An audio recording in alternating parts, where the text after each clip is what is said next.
আসন্ন পবিত্র ঈদুল ফিতর উপলক্ষে সলিমপুর ইউনিয়নের অসহায় ও হতদরিদ্র মানুষের মাঝে ঈদ উপহার সামগ্রী বিতরণ করা হয়েছে। জিয়া স্মৃতি সংসদের সার্বিক তত্ত্বাবধানে 10 নম্বর সলিমপুর ইউনিয়ন পরিষদের চেয়ারম্যান পদপ্রার্থী রকুন উদ্দিন মেম্বারের পক্ষ থেকে এই মানবিক সহায়তা প্রদান করা হয়। সোমবার 16 মার্চ দুপুর 3টায় সলিমপুরের ঐতিহাসিক মীর আউলিয়া মাজার প্রাঙ্গণে এই বিতরণ কর্মসূচিটি অনুষ্ঠিত হয়। আসন্ন ইউনিয়ন পরিষদ নির্বাচনে চেয়ারম্যান পদপ্রার্থী ও বর্তমান মেম্বার রকুন উদ্দিনের পক্ষ থেকে এলাকার কয়েকশো দুস্থ পরিবারের হাতে ঈদের আনন্দ ভাগ করে নিতে উপহার সামগ্রী তুলে দেওয়া হয়। উপহার সামগ্রী বিতরণকালে উপস্থিত ছিলেন মোহাম্মদ রকি, শাহাদাত, বাপ্পি, মোহাম্মদ টিটু, মোহাম্মদ মিলন, নিপু, মোহাম্মদ আলীও স্থানীয় গণ্যমান্য ব্যক্তিবর্গ।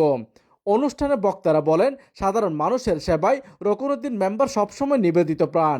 বিশেষ করে উৎসবের সময়ে অসহায় পরিবারগুলোর পাশে দাঁড়ানো এবং জিয়া স্মৃতি সংসদের তদারকি এলাকার মানুষের মাঝে আশার আলো জাগিয়েছে। চেয়ারম্যান পদপ্রার্থী রকুনউদ্দিন মেম্বারের এই উদ্যোগকে সাধুবাদ জানিয়েছেন উপস্থিত সুধীজন ও সুবিধাভোগীরা। প্রতিনিধির তথ্য ও পাঠানো চিত্রে ডেস্ক নিউজ, দিগন্তের বার্তা 24, চট্টগ্রাম।